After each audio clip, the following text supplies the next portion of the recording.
अस्सलाम वालेकुम student, this is Asad Malik and I am your PUC instructor. और आप हमें देख रहे हैं वी डिशेस के प्लेटफॉर्म से, जो कि है पाकिस्तान का first free of cost learning platform, जो कि आपको देता है आपके कोर्स से रिलेटेड तमाम फ्री नोट्स, पीपीटी प्रेजेंटेशंस, आपके बुक के तमाम क्वेश्चंस के सॉल्यूशन, आपके पास पेपर के तमाम क्वेश्चंस के सॉल्यूशंस और इवन क्विजेस भी। तो स्टूडेंट्स, अगर आपने हमारी वेबसाइट पर अभी तक विजिट नहीं किया है तो इसे फौरन से विजिट कीजिए। दैट इज www.vtishans.com और इसका लिंक जो है हमारे डिस्क्रिप्शन पर भी मौजूद है। जाइए, इसको साइन अप कीजिए फ्री में और तमाम नोट्स को डाउनलोड कीजिए।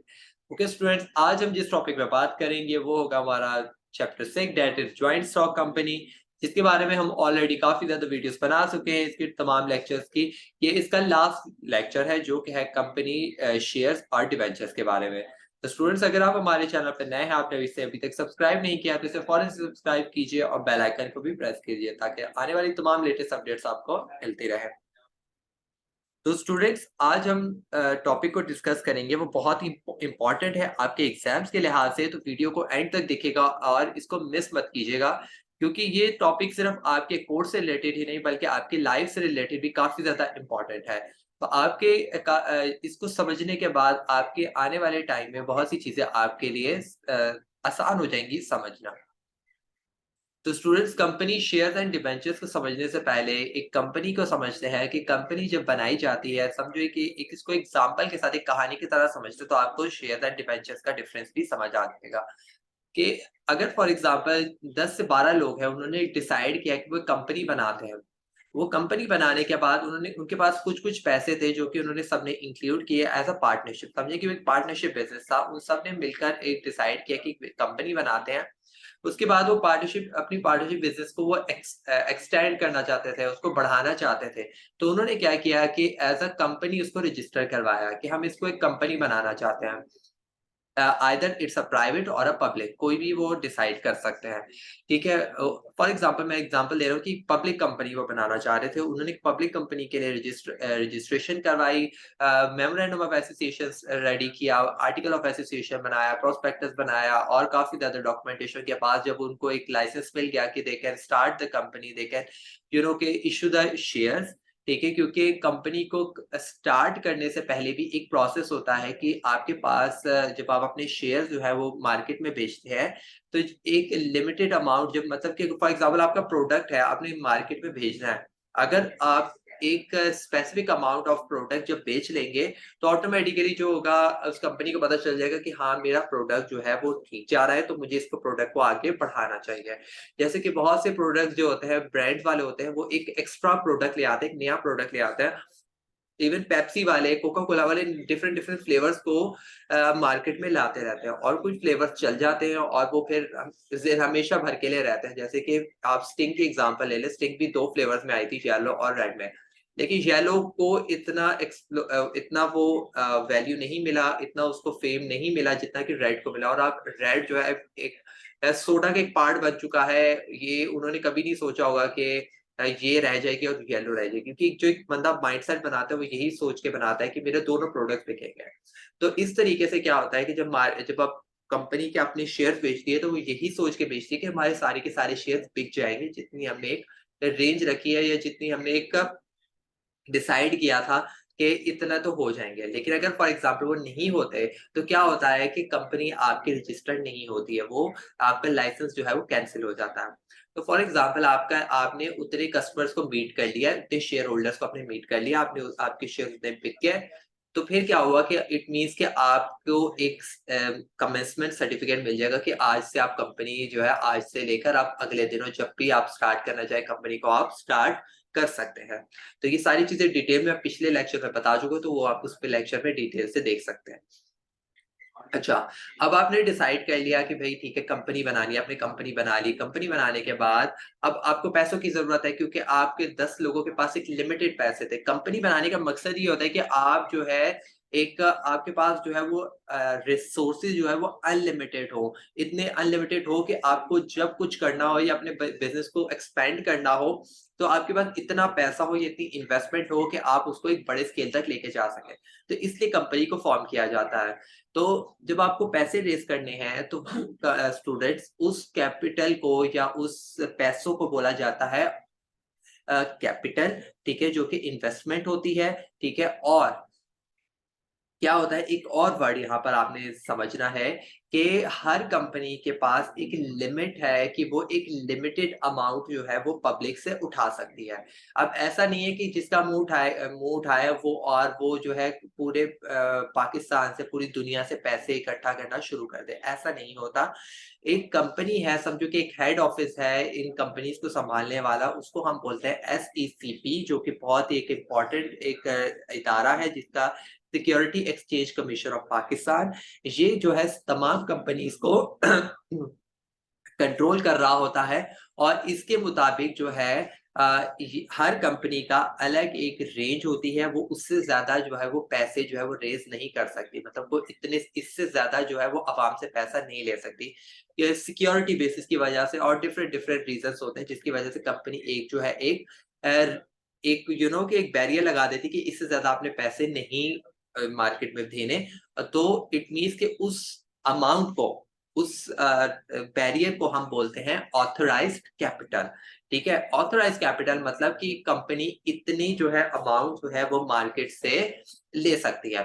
अब फॉर एग्जांपल कि अगर वो आपको SECP कहती है कि आप जो है 10 मतलब 1 लाख रुपए आप उठा सकते हैं मार्केट से, इससे ज्यादा का आप मार्केट से लाख रुपए से ज्यादा आप नहीं ले सकते। अब आपने क्या करना होगा कि अब 1 लाख रुपए आपने सिर्फ एक बंदे से तो नहीं लेना, आपने जनरल पब्लिक से लेना है। और ये लाख रुपए नहीं, ये करोड़ों में, अरबों में अमाउंट होती है। मैं आपको सिर्फ एग्जांपल बता रहा हूँ। उस 1 लाख रुपए को अब आपने क्या करना है कि आपने लोगों में डिस्ट्रीब्यूट करना है इस लाख रुपए को, किस तरीके से मैं इसको जमा करूंगा। तो आपने एक शेयर जो है, फॉर एग्जांपल आपने बोला SECP भी एक अमाउंट देती है कि आप इतने में एक शेयर बेच सकते हैं। अब आपकी मर्जी है कि आप इतने में बेचना चाहते हैं या इससे ऊपर की बेचना चाहते हैं। तो अगर आप उसी अमाउंट में बेच रहे हैं जो SECP ने बोला है, तो उसको बोलते हैं पार वैल्यू। अब पार वैल्यू मतलब कि एक शेयर की क्या वैल्यू होगी। अगर फॉर एग्जांपल एक शेयर की वैल्यू 10 रुपए है, तो आपको कितने शेयर बेचने होंगे। आप 1 लाख को डिवाइड कर देंगे 10 के साथ, तो I think it will be around 100, ठीक है।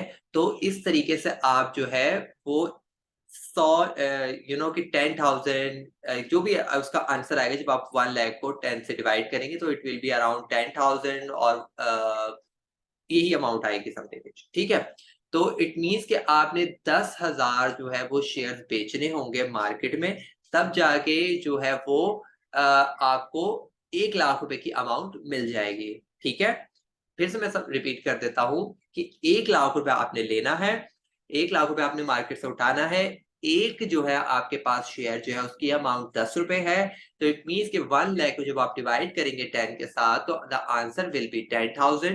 तो इट मीन्स कि आपने मार्केट में 10,000 शेयर्स बेचने होंगे, और 10,000 लोगों को ढूंढना होगा कि वो 10,000 लोग कौन से होंगे जो कि आपके इस शेयर को खरीदेंगे, और आपके पास अमाउंट आ जाएगी 1 लाख रुपीस, ठीक है। अब ये भी हो सकता है कि एक बंदा 100 शेयर्स खरीद ले, 20 शेयर्स खरीद ले, जितने मर्जी, फिर वो लोगों के ऊपर डिपेंड करता है कि वो कितने शेयर्स आपकी कंपनी के खरीद के आपकी कंपनी की ओनरशिप का हिस्सा बनना चाहता है। अच्छा, उसके बाद है हमारे पास, अब बात करते हैं शेयर्स और डिबेंचर्स को स्पेसिफिकली, कि कंपनी जो है दो तरीके से अपने पैसे जो है मार्केट से उठाती है। नंबर 1 है इक्विटी फाइनेंसिंग, और दूसरी होती है डेट फाइनेंसिंग। इक्विटी फाइनेंसिंग जो होती है उसको हम दूसरा नाम शेयर्स बोलते हैं, कि जब कंपनी अपने शेयर्स जो है मार्केट में भेजती है, जब कंपनी अपनी ओनरशिप ऑफर करती है लोगों को, और कहती है कि आप जो है हमारे शेयर्स खरीदे और हमारी कंपनी का हिस्सा बने। तो इट मीन्स कि इक्विटी फाइनेंसिंग जो होती है वो तब तक होती है जब कंपनी स्टार्ट होती है, और जब तक कंपनी वाइंड अप नहीं होती। ये जो लोग इस दौरान इस जर्नी में इन्वॉल्व थे वो एंड तक रहेंगे, ठीक है। इनको बोला जाता है, जो आपके शेयर्स को खरीदते हैं वो और ऑनर बन जाते हैं, तो उनको हम बोलते हैं शेयर होल्डर्स, ठीक है। अच्छा, इनको जो प्रॉफिट दिया जाता है उसको हम बोलते हैं डिविडेंड। अच्छा, आपने डिविडेंड का वर्ड याद रखना है कि जब भी शेयर्स की बात होगी तो शेयर्स के ऊपर जो प्रॉफिट मिलता है उसको हम बोलते हैं डिविडेंड। प्रॉफिट वर्ड यूज नहीं करते। अच्छा, इसके अंदर ये होता है कि इनको डिफरेंट डिफरेंट किस्म के राइट्स मिलते हैं, जैसे कि वोटिंग राइट्स होते हैं, कि हर साल जो है एनुअल मीटिंग होती है जिसके अंदर बोर्ड ऑफ डायरेक्टर्स का इलेक्शन होता है और ये लोग जो है उसके अंदर एक्टिवली पार्टिसिपेट करते हैं और इनका वहां पर जाना जरूरी होता है। अगर ये उस मीटिंग को अटेंड नहीं करते तो इनको पेनल्टीज लगती हैं। तो इट मीन्स के शेयर होल्डर्स का वो ईयरली या मंथली या जो भी जिस टाइम भी मीटिंग रखी जाती है उसमें उन सबका अटेंड होना जरूरी है, क्योंकि उनको बताने के लिए वो मीटिंग रखी जाती है। तो अगर वो नहीं आते तो उनको एक तो पेनल्टी भी होगी और उसके बाद उनको उल्टा नुकसान भी होगा, उनको पता ही नहीं होगा कि हमारे पैसे कहाँ लग रहे हैं। डिबेंचर्स क्या होता है कि यहाँ पर डेट फाइनेंसिंग होती है कि पूरी जर्नी के दौरान जिस टाइम कंपनी को जरूरत पड़ती है कुछ पैसों की और वो चाहती है कि हम मैं जो है अपनी ऑनरशिप किसी को ना दूं, क्योंकि ऑनरशिप बेचना या शेयर्स मार्केट में लाने का बहुत लंबा प्रोसेस होता है और वो बहुत कॉस्टली होता है।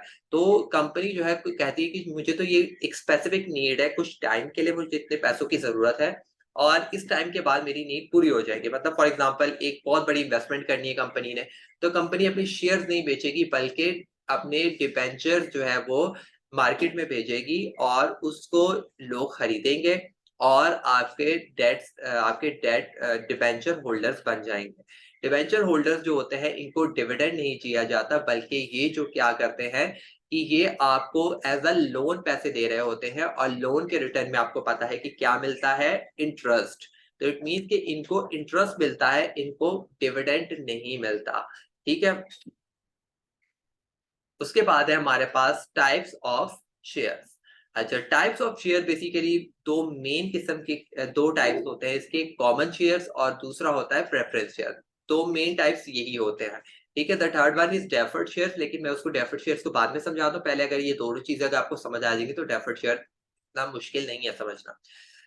कॉमन शेयर या ऑर्डिनरी शेयर जो होते हैं ये वो शेयर होल्डर्स होते हैं जो एक्चुअल जो है वो ऑनर्स होते हैं कंपनी के। ठीक है।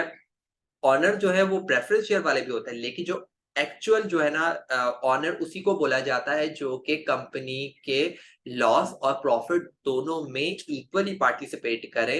इट मींस कि कंपनी लॉस में जाएगी या फायदे में जाएगी उसका अफेक्ट जो है वो कंपनी के ऑर्डिनरी शेयर होल्डर्स या कॉमन शेयर होल्डर्स वालों को पड़ेगा। ठीक है। और ये क्या होता है कि ये जो लोग होते हैं ये वोटिंग राइट्स पे भी इनको रोल दिया जाता है कि आप वोटिंग राइट्स कर सकते हैं। ठीक है। आप वोट दे सकते हैं, आप बोर्ड ऑफ डायरेक्टर्स को इलेक्ट कर सकते हैं। ठीक है। और सबसे बड़ी बात कि इनका जो डिविडेंड होता है वो फिक्स नहीं होता है, वो फ्लक्चुएट करता रहता है। इट मींस कि कंपनी को अगर कभी बहुत ज्यादा प्रॉफिट होगा तो बहुत ज्यादा डिविडेंड भी मिलेगा। मतलब जितना बड़ा रिस्क उतना ज्यादा फायदा भी मिलेगा। लेकिन प्रेफरेंस शेयर इसका बिल्कुल ऑपोजिट होता है। प्रेफरेंस शेयर जो है वो कंपैरेटिवली ऑर्डिनरी या कॉमन शेयर से महंगे होते हैं। अगर 10 रुपए का कॉमन शेयर मिलेगा तो 100 रुपए का प्रेफरेंस शेयर मिलता है। ठीक है। तो इट मीन्स कि ये डबल ट्रिपल उससे महंगा होता है। और उसके बाद इस पे जो है फिक्स डिविडेंड मिलता है। इट मीन्स के अगर फॉर एग्जाम्पल 10 रुपए आपने 100 रुपए लगाए और कंपनी आपको कहती है कि मैं तुम्हें ईयरली 10 रुपए दूंगी 100 रुपए के ऊपर, तो इट मीन्स कि कंपनी जो है उसको हर साल 10 रुपए ही देगी। प्रॉफिट कम हो ज्यादा हो ना हो, लेकिन प्रेफरेंस शेयर वालों को सबसे पहले पैसे दिए जाएंगे और उनके पैसे जितने भी उनके फिक्स्ड अमाउंट होगी उनको दे दी जाएगी। लेकिन ऑर्डिनरी शेयर वालों का ये होता है कि अगर प्रॉफिट होगा तो ही पैसे मिलेंगे, अगर नहीं होगा तो नहीं मिलते, या कम भी मिल सकते हैं और ज्यादा भी मिल सकते हैं और लॉस भी हो सकता है। ठीक है। डेफर्ड शेयर्स वाले वो होते हैं जो कि कंपनी जो है अपने कुछ शेयर जो है वो अपने प्रोमोटर्स को या अपने अंडरराइटर्स को एज अ कमीशन देती है या in the form of payment देती है अगेंस्ट द पेमेंट के। अगर फॉर एग्जांपल कि आपके अंडर राइटर जो है जैसे कि बैंक है जिन्होंने आपके शेयर होल्डर जो है मार्केट में बेचने में आपकी हेल्प की थी, या आपके उस टाइम पे प्रोमोटर से जिन्होंने प्रमोशन के दौरान आपकी हेल्प की एजेंसीज वगैरह ने, तो आप जो है उनको वो जब उनकी पेमेंट आती है तो आप उनको पैसे देने लगते हैं तो वो कहते नहीं हमें पैसे मत दें, आप हमें अपनी कंपनी के शेयर्स दे दें, वो ही हमारे लिए पैसे होंगे। ठीक है। तो कंपनी अपने जो है कॉमन शेयर नहीं बल्कि उनको डेफर्ड शेयर्स का नाम दिया जाता है और वो डेफर्ड शेयर्स जो है उन लोगों को दिए जाते हैं और वो कंपनी की ओनरशिप का हिस्सा बन जाते हैं। ठीक है। उनको भी वोटिंग राइट्स दिए जाते हैं। अच्छा, ये करती क्यों है कंपनी, मतलब वो अंडरराइटर्स या वो जो है हमारे पास प्रमोटर है वो क्यों खरीदते हैं, क्यों ले लेते हैं पेमेंट की जगह? वो इसलिए लेते हैं क्योंकि देखें कि वो कैश लेंगे तो कैश तो उनको, देखिए यहाँ पे कमीशन की बात हो रही है, फीस की बात नहीं हो रही, उनके जितने पैसे बनते हैं उतने तो वो लेंगे। लेकिन उनके जो कमीशन है, जो एक्स्ट्रा इनकम है, उसकी जगह पे वो जो है वो डेफर्ड शेयर्स ले लेते हैं, क्योंकि उनकी भी इन्वेस्टमेंट हो जाती है और उनको जो है प्रॉफिट मिलता है। जब कंपनी प्रॉफिट में जाएगी तो उनको भी पैसे मिलते रहेंगे, तो उनका भी फायदा होता रहता है, तो इसलिए वो जो है डेफर्ड शेयर्स खरीद लेते हैं। प्रेफर्ड शेयर्स को हम लोगों ने फर्दर और कुछ टाइप में डिवाइड किया है। ठीक है, प्रेफरेंस शेयर जो है वो 6 किस्म के होते हैं, 6 टाइप्स के हैं। तो उसमें क्या क्या है ये डिस्कस करते हैं स्टूडेंट्स। नंबर 1 है हमारे पास कम्युलेटिव प्रेफरेंस शेयर्स। इसके अंदर होता ये है कि स्टूडेंट्स के अगर जैसे कि मैंने आपसे कहा कि कंपनी को प्रॉफिट हो, लॉस हो, कुछ भी हो, इन बंदों के जो है वो फिक्स डिविडेंड होता है। आपने हर साल इनको इतने पैसे देने ही देने हैं। अगर किसी साल अगर कंपनी का लॉस हो जाता है और कंपनी जो है वो डिविडेंड नहीं दे पा रही है, ठीक है, तो क्या होगा कि ये पैसे जो है ये अगले साल फिर आपको देने पड़ेंगे। आप उनको ये बोलेंगे कि इस साल जो है डिविडेंड नहीं दिया जा रहा है, क्योंकि हमारी कंपनी जो है वो उसके एक्सपेंसेस काफी ज्यादा हो गए थे और या लॉस में गई है, तो हम अगले साल आपके पैसे देंगे। ठीक है, 2 साल के, 3 साल के, 4 साल के अगर चढ़ जाएंगे उनके पास पैसे, तो वो उनको ड्यू होंगे, उनको उस प्रेफरेंस शेयर के ऊपर उनको पैसे देने पड़ेंगे। ठीक है, लेकिन नॉन कम्युलेटिव प्रेफरेंस शेयर के अंदर ऐसा नहीं होता। जिस साल कंपनी को सिर्फ प्रॉफिट होगा उसी साल को जो है उनको पैसे देंगे। पार्टिसिपेटिंग प्रेफरेंस शेयर्स क्या होते हैं कि अगर फॉर एग्जांपल कंपनी किसी साल बहुत ज्यादा एक्स्ट्रा प्रॉफिट कर जाती है, और स्टूडेंट्स होता ये है कि सबसे पहले अगर कंपनी को प्रॉफिट होता है तो सबसे पहले जो है वो प्रेफरेंस शेयर वालों के पैसे देती है। ठीक है, जो जो उनके जितने जितने उनका डिविडेंड बनता है उनको वो डिविडेंड देती है। उसके बाद जो है वो हमारे ऑर्डिनरी शेयर्स वालों को पैसे देती है, या दूसरे जो हमारे पास हैं डेब्ट फाइनेंसिंग वाले, मतलब कि डिविडेंड जो डिबेंचर होल्डर्स वालों के जो इंटरेस्ट होता है उनकी वो पे करती है। फिर उसके बाद एंड में जो पैसे बचते हैं फिर वो डेफर्ड शेयर्स वालों को पेमेंट दी जाती है, सबसे एंड में दी जाती है। ठीक है, डिविडेंड। उसके बाद अगर फिर भी कुछ पैसे बच जाते हैं, कुछ डिविडेंड बच जाता है, तो वो फिर जो है वो प्रेफरेंस शेयर वालों को सबसे पहले वैल्यू दी जाती है कि आप इसमें से भी पैसे ले सकते हैं हमसे, मतलब एक्स्ट्रा डिविडेंड इनको दिया जाता है अगर जिस टाइम कंपनी जो है ज्यादा प्रॉफिट जो है वो जनरेट करती है। नॉन पार्टिसिपेटिंग के अंदर ऑफ कोर्स वो चीज नहीं होती। अगर सरप्लस हो जाता है, ज्यादा प्रॉफिट हो जाता है, तो इनका उसमें कोई भी अमल दखल नहीं होगा। वो कंपनी की मर्जी है कि वो उसको जो है वो कैरी फॉरवर्ड कर देती है, बिजनेस में ही रखती है, या जो है वो कॉमन शेयर होल्डर्स वालों को दे देती है, या अपने इंटरेस्ट को पे करती है, तो वो कंपनी की अपनी मर्जी है। रिडीमेबल प्रेफरेंस शेयर्स क्या होते हैं कि वो शेयर्स होते हैं कि अगर जो कि फॉर अ फिक्स टाइम जो है वो शेयर्स को इशू किया जाता है, और at the time of maturity जो है वो उनके पैसे जो है उनको वापस कर दिए जाते हैं।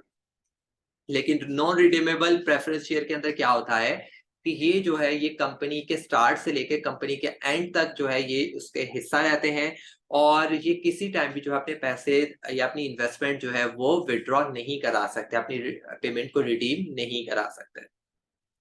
उसके बाद है the last one is the types of debentures. Debentures की जो टाइप है वो भी 6 है। ठीक है, डिबेंचर्स किन किन किस्म के होते हैं। ठीक है, सबसे पहले हमारे पास सिंपल और नेकेड डिबेंचर्स। इसके अंदर ये होता है कि कंपनी जो है या उनको आप ले लें कि कस्टमर जो है वो उस कंपनी के डिबेंचर्स खरीदती है, या उनको इन द फॉर्म, मैंने आपको बोला ना कि डिबेंचर्स एक तरफ से एक लोन होता है। तो आप लोन उस कंपनी को इस बेसिस पे दे रहे हो कि वो इस कंपनी एक अच्छी कंपनी, उसके एक गुडविल है, उसकी एक नाम है, एक रेपुटेशन है। तो आप क्या करते हो कि उसको ऐसे ही लोन दे देते हो, और उसके कि कल को ये बंदा जो है मुझे पैसे दे देगा मेरे, और मुझे इंटरेस्ट भी देगा, और ये कंपनी प्रॉफिट में ही जाएगी। लेकिन बहुत से ऐसे केसेस में ऐसा भी होता है कि आपको आपको लोन की ज़रूरत होती है और आप बहुत अच्छी कंपनी नहीं है, लेकिन आपको अपनी नीड्स तो पूरी करनी है। तो क्या होता है कि जो डिबेंचर होल्डर्स होते हैं, वो ये कहते हैं कि भई हम तुम्हें ऐसे तो लोन नहीं देंगे। तुम जो है हम कुछ चीज़ मॉर्टगेज करो, मतलब अपना कोई एसेट जो है हमारे पास गिरवी रखवाओ। अगर कल को तुम मेरी पेमेंट पूरी कर देते हो तो ठीक है, तुम्हारी चीज़ तुम्हारे पास ही रहेगी। वरना अगर कल को तुम मेरी पेमेंट नहीं कर पाते, तो मैं तुम्हारे ये एसेट्स को बेचकर मैं अपनी पेमेंट को रिकवर कर सकता हूँ। नंबर 3 है हमारे पास रिडीमेबल डिबेंचर्स। इसके अंदर ये होता है कि फॉर एग्जांपल कुछ स्पेसिफिक टाइम के लिए आपने किसी बंदे से या किसी बैंक से लोन लिया था, और वो लोन जो है उस टाइम के बाद आपको उनका अदा करना होगा। ठीक है, जिस टाइम पे वो जितने टाइम के लिए या जिस टाइम के लिए वो लिया गया था। इररिडेमेबल डिबेंचर क्या होता है कि इसके अंदर आप लोन लेते तो हैं, लेकिन अगला बंदा आपको तंग नहीं कर सकता कि भाई टाइम हो गया, ये हो गया। वो अपनी मर्जी से जो है जिस टाइम उनका दिल करेगा कंपनी का, वो आपके पैसे तब वापस करेगी। ठीक है, इंटरेस्ट रेट तो ठीक है आपको देना ही पड़ेगा, लेकिन जो एक्चुअल अमाउंट की बात करूं, जो इन्वेस्टमेंट की होगी, ठीक है, वो आपकी मर्जी है कि कंपनी जब मर्जी उनके वापस कर सकती है पैसे। लेकिन डिबेंचर्स की जो एक ड्यू डेट होती है वो 10 साल की होती है। 10 साल से ज़्यादा के आप डिबेंचर्स किसी से नहीं ले सकते। 10 साल के बाद जब वो मैच्योरिटी हो जाएगी तो ऑटोमैटिकली आपको उनके पैसे वापस करने पड़ जाते हैं। तो इससे पहले जो है कोई भी जो है डिबेंचर होल्डर जो है आपको आके तंग नहीं कर सकता, आपको ये बोल नहीं सकता या आपके पास केस नहीं कर सकता कि ये मुझे मेरे पैसे जो है मुझे वापस करें। हाँ, अगर आप उनको इंटरेस्ट रेट नहीं दे रहे हैं और 1 साल हो गया, 2 साल हो गया और आपकी कंपनी प्रॉफिट में भी जा रही है, लॉस में जा रही है, जो भी जा रही है, लेकिन आप उनका इंटरेस्ट रेट नहीं दे रहे हैं, ठीक है? तो ऑफ कोर्स उनके पास राइट होगा कि वो आपके खिलाफ जो है वो केस कर सकते हैं। ठीक है जी? रजिस्टर्ड डिबेंचर्स कौन होते हैं कि ये वो होते हैं जो कि कंटीन्यूअसली आपकी कंपनी के साथ रजिस्टर्ड होते हैं। और बहुत बड़े डिबेंचर होल्डर होते हैं जो कि कंपनी कल को कंपनी को जब भी पैसों की ज़रूरत पड़ेगी तो वो इसी बंदे से जो है वो कॉन्टैक्ट करता है और यही बंदा जो है उनको पैसे प्रोवाइड करता है। इट मीन्स कि ये वही बंदा होगा जो कि एक अच्छी अमाउंट, एक हेवी अमाउंट जो है वो कंपनी को प्रोवाइड कर रहा होगा, इसलिए ये बंदा कभी भी अपने डिबेंचर्स को किसी और को बेच नहीं सकता। जैसे कि शेयर्स को आप किसी को भी बेच सकते हैं, तो इसके अंदर ये रजिस्टर्ड डिबेंचर्स को आप नहीं बेच सकते, ये आपके पास ही आपके नाम से ही रहेंगे क्योंकि ये आपके नाम से रजिस्टर्ड हुए हैं। ठीक है, तो ये ज़्यादातर बैंक्स होते हैं या बड़ी-बड़ी फाइनेंसिंग एजेंसीज़ होती हैं जो कि फाइनेंशियल इंस्टीट्यूट्स होते हैं जो कि आपको एक अच्छी अमाउंट दे रहे हैं क्योंकि एक आम इंसान तो आपको इतनी बड़ी इन्वेस्टमेंट नहीं दे सकता। ठीक है? बेयरर डिबेंचर्स वो होते हैं कि जो मतलब कि एक आम से लोग हो सकते हैं, कोई अमीर तरीब कोई इंसान हो सकता है कि जो कि जिसने आपको लोन तो दिया था, लेकिन ये है कि कल को अगर इसको पैसों की ज़रूरत पड़ेगी तो अपना डिबेंचर जो है ये किसी को बेच सकता है, किसी को भी ट्रांसफ़र कर सकता है। तो जिस बंदे के पास वो डिबेंचर सर्टिफ़िकेट होगा वही उसका ओनर कहलाएगा। लेकिन रजिस्टर के अंदर ये चीज़ नहीं थी, वो उसी बंदे के पास रहेगी, वो किसी को आगे सेल आउट नहीं कर सकता। लेकिन बेयरर के अंदर वो आगे सेल कर सकता है। ठीक है जी स्टूडेंट्स, ये था आज का टॉपिक जो कि काफ़ी इम्पोर्टेंट था। आई होप कि आपको समझ में आ गया होगा, लेकिन अगर कोई चीज़ फिर भी मिस हो गई है, कुछ चीज़ ऐड ऑन करना चाहते हैं या कुछ और पूछना चाहते हैं जो कि आपको समझ में नहीं आई, क्लियर नहीं हुई है, तो हमारी स्क्रीन पे जो है हमारे व्हाट्सएप कम्युनिटी का लिंक भी मौजूद है। आप वहाँ पे हमें जॉइन कर सकते हैं और आके हमसे वन ऑन वन सवाल कर सकते हैं कॉमन ग्रुप को जॉइन करके। ठीक है स्टूडेंट्स, इंशाल्लाह मिलते हैं नेक्स्ट वीडियो में नेक्स्ट टॉपिक के साथ। तब तक अपना बहुत ज़्यादा ख्याल रखिएगा। अल्लाह हाफ़िज़।